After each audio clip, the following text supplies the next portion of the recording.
नमस्कार, मी पंजाब डक. आज आहे 24 जुलै 2026 आणि आजपासून परत महाराष्ट्रामध्ये अंदाज देणार आहे. तर काल नाशिककडे खूप अतिवृष्टी झाली, मुसळधार पाऊस झाला, गुजरातकडे झाला, सुरतकडे झाला, मुंबई झाला. तर आज काय परिस्थिती राहणार? तर आज देखील नाशिककडं म्हणजे त्र्यंबकेश्वर म्हणजे पट्ट्यामध्ये म्हणजे उत्तर महाराष्ट्राकडे आज देखील जोराचा पाऊस पडणार आहे म्हणून हा अंदाज लक्षात यायचा. राज्यात मात्र आणखीन तुम्हाला एक सांगू इच्छितो, आज आहे 24, 25, 26, 27, त्याच्यानंतर 28, 29, 30, 31 पर्यंत दररोज वेगवेगळ्या भागात आता पाऊस पडणार आहे. पण आता काय होणार आहे, ह्या पावसाचं स्वरूप रिमझिम नाही राहणार. काय होणार, दुपारपर्यंत चांगलं असं कडाक्याचं ऊन पडेल आणि 2-2:30च्या नंतर जोराचा पाऊस पडणार आहे म्हणून हा अंदाज सर्व शेतकऱ्यांना लक्षात यायचा. राज्यात सांगायचं झालं तर पूर्व विदर्भ, पश्चिम विदर्भ, दक्षिण महाराष्ट्र, उत्तर महाराष्ट्र, कोकणपट्टी, खानदेश, मराठवाडा सगळीकडे आणखीन जवळपासनं 5 ऑगस्टपर्यंत म्हणजे आज 24 पासून 5 ऑगस्टपर्यंत दररोज वेगवेगळ्या भागात विखुरलेल्या स्वरूपाचा पाऊस चालूच राहणार आहे म्हणून हा अंदाज लक्षात यायचा.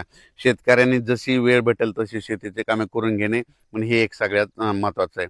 त्याच्यानंतर राज्यात सांगायचं झालं तर आणखीन परत सोलापूर जिल्हा, लातूर जिल्हा, धाराशिव जिल्हा त्या भागामध्ये देखील त्या शेतकऱ्याला सांगू इच्छितो तुमच्याकडे देखील काय होणार आहे म्हणजे आत्ता ह्यामध्ये 24 ते 5 ऑगस्टच्या दरम्यान तुमच्याकडे देखील चांगला जोराचा पाऊस पडणार आहे म्हणून हा अंदाज लक्षात यायचा, कारण की तुमच्यासाठी ही आनंदाची बातमी.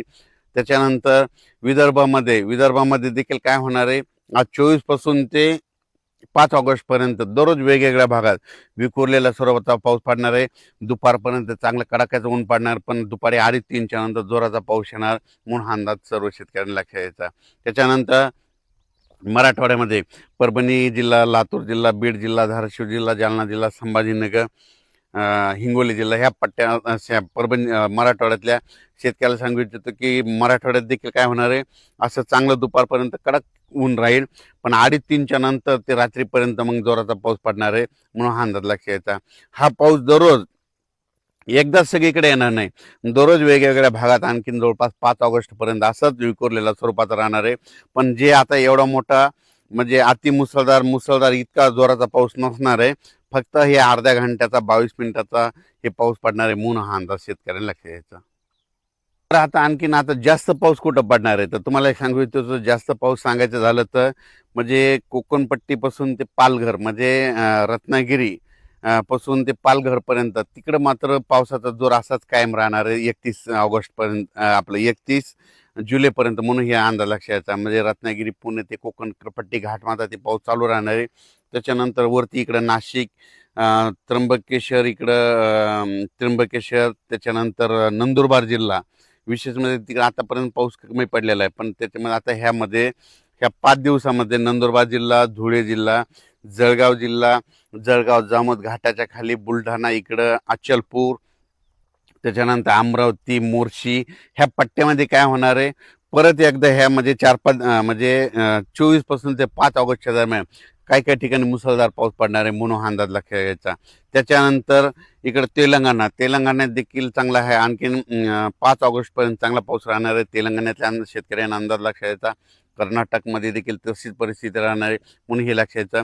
गुजरातमध्ये मात्र सुरत असो, अहमदाबाद असो, तिकडं मात्र अतिवृष्टी होणार आहे म्हणून हा अंदाज गुजरातच्या शेतकऱ्यांना घ्यायचा. गुजरातकडं मध्य प्रदेश म्हणजे इंदोर, खंडवा, त्या बुरामपूर ह्या पट्ट्यामध्ये काय होणार, तिकडं अतिमुसळधार पाऊस पडणार आहे. त्याच्यामुळे काय होणार आहे, मग त्याच्या बाजूला मराठवाडा लगत आहे, सीमा लगत आहे, मग त्याच्यामुळं मराठवाड्यामध्ये महाराष्ट्र लगत आहे. तर बुरामपूरच्या बाजूला मग जळगाव जामोद येतं, इकडं अचलपूर येतं, परतवाडा येतं, त्याच्यानंतर इकडं रायवेर येतं, तिकडं नंतर पाचोळा, भडगाव हे जळगाव जिल्ह्यामध्ये काय होणं, मध्य प्रदेशमध्ये मुसळधार पाऊस पडणार असल्यामुळं जळगाव जिल्हा, धुळे जिल्हा, नंदुरबार जिल्हा, अमरावती जिल्हा, बुलढाणा जिल्हा घाटाच्या खाली म्हणून ह्या परिसरामध्ये मात्र मुसळधार पाऊस पडणार आहे ह्या 5 दिवसामध्ये म्हणून ही अंदाज लक्षात यायचा. त्याच्यानंतर नागपूर, भंडारा, गोंदिया, चंद्रपूर, यवतमाळ, वाशिम, हिंगोली, नांदेड ह्या परिसरामध्ये देखील त्या शेतकऱ्याला सांगू इच्छितो की आता म्हणजे 24 तारखेपासून ते 5 ऑगस्टपर्यंत दररोज 1 दिवस आड तिकडे देखील असाच पाऊस चालू राहणार आहे, एकदम पाऊस बंद होणार नाही म्हणून हा अंदाज शेतकऱ्यांनी लक्षात यायचा. आणखीन जर खूप मोठा पावसाचा जर अंदाज सांगायचा झाला तर आणखीन ऑगस्टच्या मात्र 10 ऑगस्ट ते 15 ऑगस्ट ते 30 ऑगस्टच्या दरम्यान पुन्हा एकदा असा जोराचा पाऊस महाराष्ट्रामध्ये येणार आहे. त्याची तारीख आपण नंतर देऊ. ते कोणत्या भागात राहणार आहे ती देखील डिटेल देण्यात येईल. पण 15 ऑगस्ट ते 30 ऑगस्टच्या दरम्यान परत एकदा राज्यात अतिवृष्टीचा एक पाऊस, पुन्हा एक एक चक्र लो प्रेशर आहे, चक्रीवादळ येणार आहे. त्याचा मी अंदाज देणार आहे. बऱ्याच माध्यमातून एक चर्चा भेटते की ऑगस्टमध्ये खंड पडेल. तर शेतकऱ्याला सांगू इच्छितो, खंड वगैरे काय पडणार नाही, दुष्काळ वगैरे पडणार नाही. तुम्ही पाहू शकता यावर्षी तर पिकं कसे आलेले आहेत. तर यावर्षी म्हणलं ज्या वर्षी पाऊस कमी पडतो त्यावर्षी पिकं चांगली येते. दुष्काळ वगैरे काही पडणार नाही. ऑगस्टमध्ये देखील तुम्हाला सांगतो 2 असे मोठे पाऊस येणार आहे. जसा आता मुंबईकडे पडला, गुजरातकडे पडला, तसेच आणखीन ऑगस्टमध्ये देखील 2 पाऊस येणार आहे. पण ते आता जागा चेंज करणार आहे. आता मुंबईकडे झाला, आता त्याची जागा चेंज राहणार आहे. त्याचा अंदाज पुढच्या अंदाजामध्ये दिला जाईल, म्हणून हे देखील लक्षात यायचं. तसेच आपण म्हटलं होतं ना, उत्तर महाराष्ट्राकडे खूप पाऊस पडायला, भंडारदरा, त्याच्यानंतर निळवंडे, हे सगळे जवळपास सगळे वरचे धरणं भरलेत.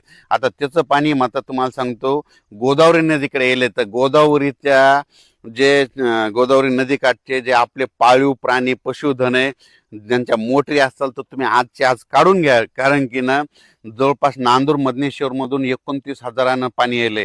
त्याच्यानंतर दुसऱ्या भंडारदरातून पाणी सुटलेलं आहे, मुळातून बऱ्याच, आणि गोदावरीला नाशिकहून देखील पूर आलेला आहे. जवळपास 65,000 पाणी येत असेल. तुम्हाला सांगतो 10,000 TMC जर गोदावरीत पाणी आलं तर जायकवाडीचं 1 TMC पाणी वाढतं.